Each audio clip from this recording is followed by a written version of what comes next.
الله وحده والصلاة والسلام على من لا نبي بعده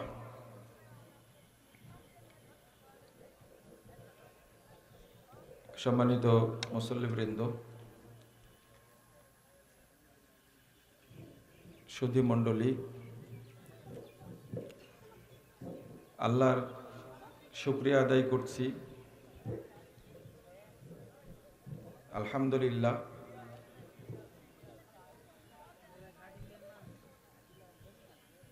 তুমি তো খুলতে পারবা না।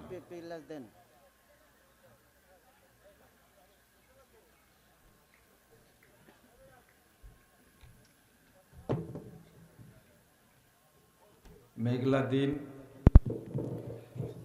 গতকালকেও এই সময়ে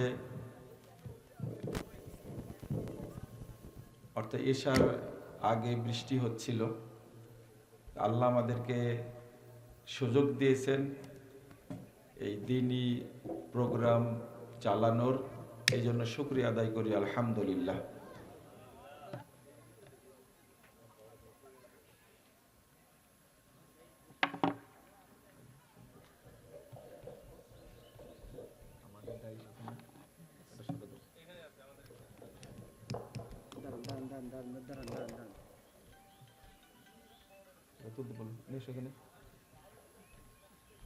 এটা সরে নাও।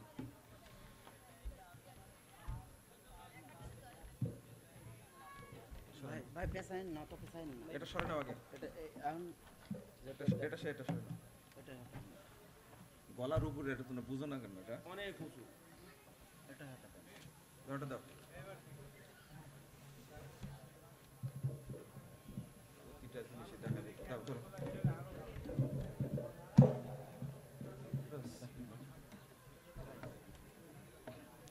নিচু করো একটু।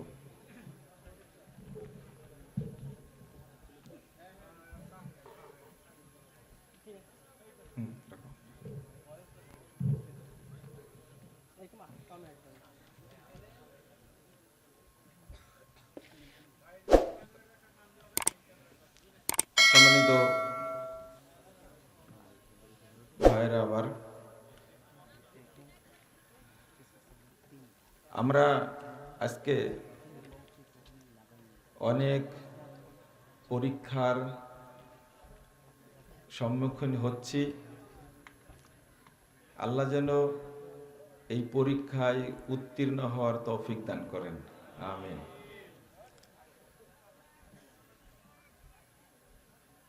এমনি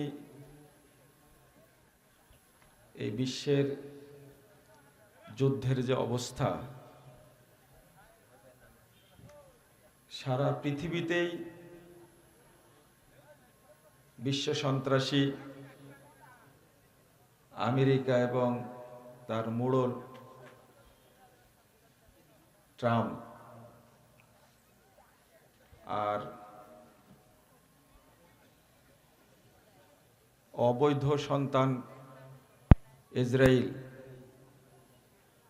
এই কুখ্যাত সন্ত্রাসীদের কারণে যুদ্ধ লেগে আছে। সারা পৃথিবীতে তেল সংকট। বাংলাদেশ একটি ছোট্ট রাষ্ট্র, এই পরিস্থিতি মোকাবেলা করা খুবই কঠিন। এই তিন শয়তানে মিলে বিশ্বটাকে, পরিবেশটাকে নোংরা করে ফেলেছে। আমরা দোয়া করি আল্লাহ রাব্বুল আলামিন যেন এই সন্ত্রাসীদের হাত থেকে বিশ্বকে আল্লাহ যেন হেফাজত করেন, আমিন। আল্লাহ যেন মুসলিম বিশ্বকে হেফাজত করেন, আমিন। আর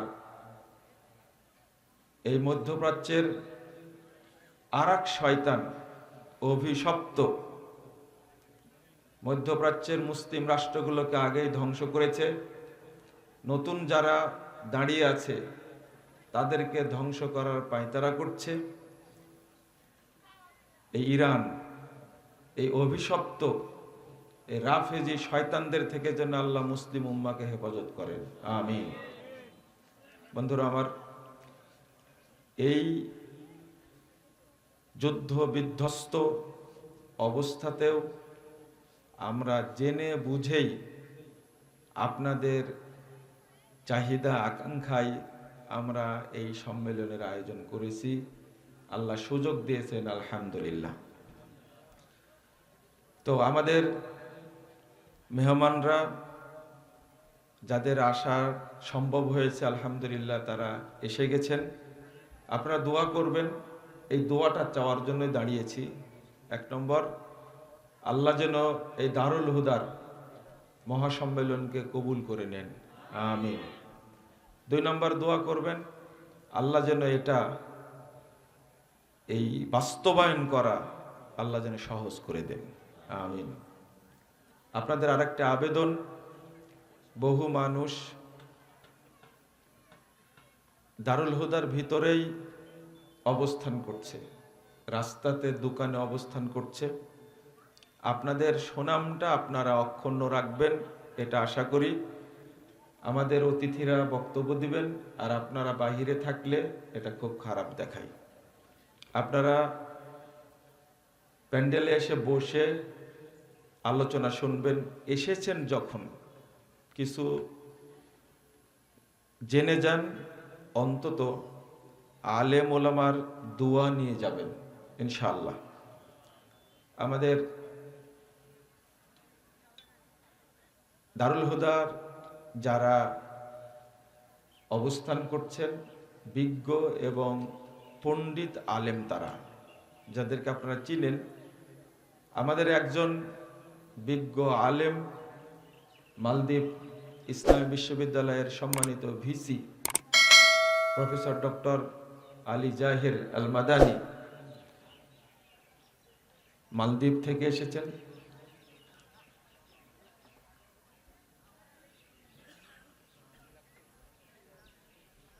আমাদের দারুল হুদার প্রিন্সিপাল শেখ ডক্টর মোকাররম বিন মুহসিন দীর্ঘ 1 মাসের বেশি মালদ্বীপে ছিল, পুরো রমাজানটাই। তারা অনেক সম্মান দেয়, এটা আমি নিজেও মালদ্বীপে গিয়ে বেশি দিন ছিলাম না, 5 দিন ছিলাম, 6 দিন ছিলাম, তাও বহু আগে, সেই 2013 সালে। অনেক সম্মান করেছেন তারা। তো 1 মাস মোকাররম সেখানে ছিল, উলামা একরাম তাকে অনেক সম্মান দিয়েছেন এবং আমি আল্লাহর শুকরিয়া আদায় করছি। একটা বিশ্ববিদ্যালয়ের ভিসি, তিনি আমাদেরকে সম্মানিত করেছেন, আমাদের দাওয়াত কবুল করেছেন এবং আমাদের মাঝে এখন অবস্থান করছেন, আলহামদুলিল্লাহ। আমরাও তাকে সম্মান দেওয়ার চেষ্টা করব ইনশাআল্লাহ। যারা আপনারা বাহিরে আছেন তারা প্যান্ডেলে বসে আলোচনা শুনবেন। আপনারা জানেন আমি প্রত্যেক আলেমকে একটা কথা বলি, যারা আসবেন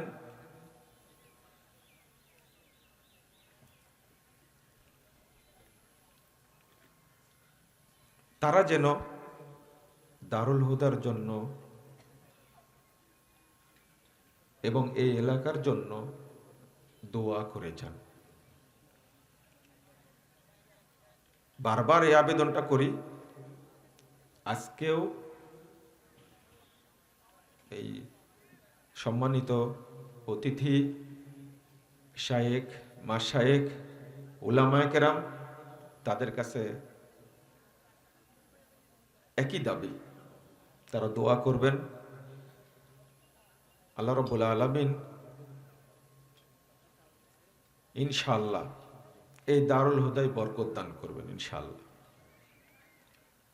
আপনারা যারা এসেছেন আপনাদের ব্যবস্থাপনায় যতটুকু করার সম্ভব সেটা আসলে আমরা এবার করতে পারিনি। এই জন্য আপনাদের কাছে ত্রুটির জন্য ক্ষমাপ্রার্থী। আগামীতে আরও সুন্দর করার চেষ্টা করব ইনশাআল্লাহ।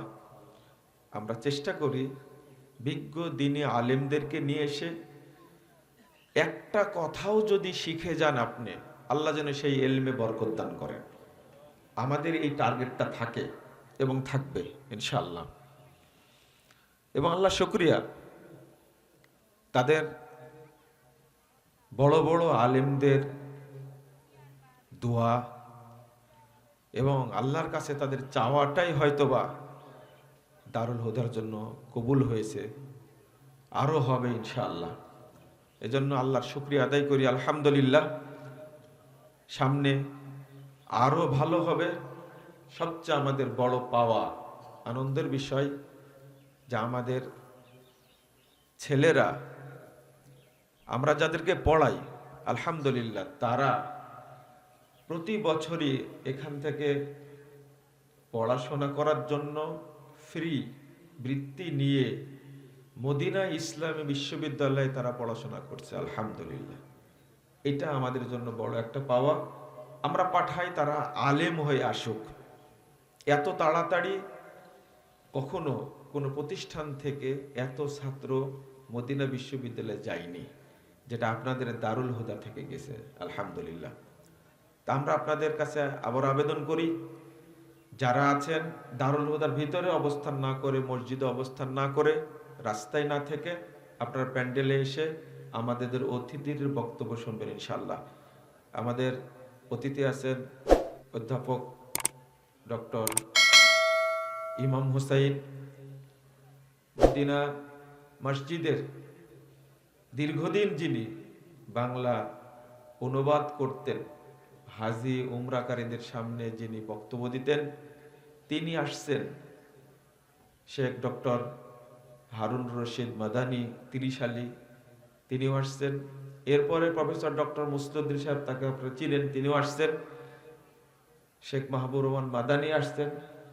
আমাদের আর এক ভাই, যার নামটা সারা বাংলাদেশে চলছে এখন, মুফতি মারুফ কাসেমি, তার আগের কথাগুলো নাই বললাম। তো আলহামদুলিল্লাহ আজকে আমাদের দাওয়াত পেয়ে মারুফ কাসেমি হাফিজাহুল্লাহ, আল্লাহ তাকে হেফাজত করুন, তিনি যে কথাগুলো বলছেন হয়তোবা অনেক মানুষের কাছেই অপছন্দ হচ্ছে, কিন্তু আগে যে কথাগুলো বলতেন সেগুলো তার কাছে, মানুষের কাছে ছিল প্রিয়। এখন হক গ্রহণ করার কারণে, কোরআন এবং সুন্নাহর কথা বলার কারণে বেদাতীদের কাছে সেটা হচ্ছে কি অপ্রিয়। তাতে পরোয়া করা যাবে না। হয়তো খুব তাড়াতাড়ি মুফতি মারুফ কাসেমিও আসবেন, একের পর এক বক্তব্য দিবেন। আমরা খুব সুন্দরভাবে মনোযোগ সহ সেগুলো শোনার চেষ্টা করবো ইনশাআল্লাহ। আপনারা উঠা বসা করবেন না। সবচেয়ে বড় ব্যাপার হলো যারা দূর থেকে এসেছেন তারা আমার সম্পর্কে জানেন যে মুজফফর বিন মহসিন যখন বক্তব্য দেয় তখন তো কাউকে কথা বলতেও দেয় না, উঠা বসা করতেও দেয় না। কিন্তু নিজের প্রোগ্রামে উঠা বসা করলে তারা কি বলবে যে এই এলাকার লোক ভালো না, মুজফফরের কথাও শোনে না। সব এলাকায় কিছু লোক আছে, এরকম থাকেই। আশা করি সুন্দরভাবে আপনারা বসে আলোচনা শুনবেন। এই দুইটা কথা বলার জন্য দাঁড়ালাম। আমি মেহমানদেরকে নিয়ে আসবো ইনশাল্লাহ। এখন আপনাদের সামনে আলোচনা নিয়ে আসবেন। ও পাশাপাশি এই পাশেই মা বোনরা আছেন, আমি তাদেরকেও বলবো আপনারা মনোযোগ সহ বসে, এবার তো পরিবেশ পেয়েছেন খুব সুন্দর, আপনাদের বরাবরই বঞ্চিত করি আমরা, এবার মা বোনদের জন্য ভালো পরিবেশ করতে পেরেছি। আশা করি যতটুকু পেরেছি আলহামদুলিল্লাহ, আগামীতে আরো ভালো হবে। আপনারা যারা এসেছেন তারা মনোযোগ দিয়ে শুনবেন আলোচনা, এবং এখান থেকে যেন আল্লাহ আমাদের বারাকা দেন সেই মানসিকতা রাখবো। আমরা কিছু দ্বীনের উপরে আলোচনা শিখবো, জানবো ইনশাআল্লাহ। আমাদের ভাই শেখ তানজিল আহমদ যে সুন্দর কথাগুলো উল্লেখ করেছেন এটা আসলে অনেক সুন্দর। তার সাথে আমি একটা ছোট্ট কথা যোগ দিই। রাসূলুল্লাহ সাল্লাল্লাহু আলাইহি সাল্লাম বলছেন, মাইয়ুরিদিল্লাহু বিহি খায়রা ইউফাক্কিহু ফিদ্দীন। আল্লাহ যার কল্যাণ চান তাকে দ্বীনের জ্ঞান দান করেন। বোঝা গেল যার মধ্যে দ্বীনি জ্ঞান নাই তার মধ্যে কোনো কল্যাণ নেই। এই যে আমরা অনেকেই দ্বীন সম্পর্কে জানি না, বিজ্ঞ আলেমদের কাছ থেকে জানার সুযোগ হয়েছে, এই সুযোগটা আমরা কাজে লাগাবো ইনশাল্লাহ, নারী পুরুষ সবাই। কারণ যত বড়ই শিক্ষিত হন না কেন, দ্বীনের জ্ঞান যদি না থাকে তাহলে আপনার দ্বারা জাতির কল্যাণ তো দূরের কথা, পরিবারের কল্যাণ তো দূরের কথা, নিজেরই কল্যাণ হবে না। আমরা যে সালাদটা পড়ি, আমি মাঝে মাঝে উদাহরণ দিই, আপনি যে প্যান্টটা পরেন, এই প্যান্ট এমন একটা সিস্টেম যে পেশাব করবেন ও বসার কোনো সিস্টেমই নেই, তাই না? আপনাকে দাঁড়ায় করা লাগবে। এই এলেমটা নাই। যখন রুকুতে যান, আপনি নামাজ পড়েন, আপনি রুকুতে গেলে পিছনের অর্ধেক কিন্তু বেরিয়ে যায়, আর সেজদায় গেলে এটা কি হলো তাহলে? বাকি অর্ধেক বেরিয়ে যায়। সালাত হয় না বাতিল হয়ে যায়? সালাত বাতিল হয়ে যায়। এই এলেমটুকু নাই, তাহলে আমি উচ্চ শিক্ষিত হয়ে আমার ক্ষতি করলাম। এই শিক্ষার কোনো দাম নাই। বাংলাদেশে শিক্ষা অর্জন করে জাপানে গেছে, জাপান থেকে বড় ডিগ্রি নিয়ে আসছে, বয়সও হয়ে যাচ্ছে, কিন্তু বাম হাতে পানি খায়। এর মধ্যে কোনো কল্যাণ আছে মনে করেন? যে শয়তানের অনুসরণ করে তার মধ্যে কোনো কল্যাণ থাকতে পারে না, কোনো বরকত থাকতে পারে না। এই জন্য আপনি ইঞ্জিনিয়ার হবেন, ডাক্তার হবেন, সচিব হবেন, বিসিএস ক্যাডার হবেন, আপত্তি নেই, কিন্তু আগে দ্বীনের জ্ঞানটা অর্জন করে নেন। মনে থাকবে কথা? আমি কিন্তু ডাক্তার হওয়ার বিরোধী না, ইঞ্জিনিয়ার হওয়ার বিরোধী না, বিসিএস ক্যাডার হওয়ার বিরোধী না। আমি বিরোধী হলো আপনি দ্বীন সম্পর্কে জানবেন না কেন, আপনি আগে এটা জানেন। আজকে সুযোগ হয়েছে, আমরা যারা আগে ভুল করেছি, এখন দ্বীনি জ্ঞান অর্জন করার সুযোগ হয়েছে, আমরা দ্বীনি জ্ঞান অর্জন করবো ইনশাল্লাহ।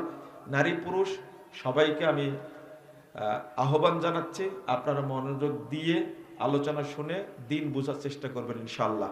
বারাকাল্লাহ ফিকুম ওয়া জাযাকুমুল্লাহ খাইরা।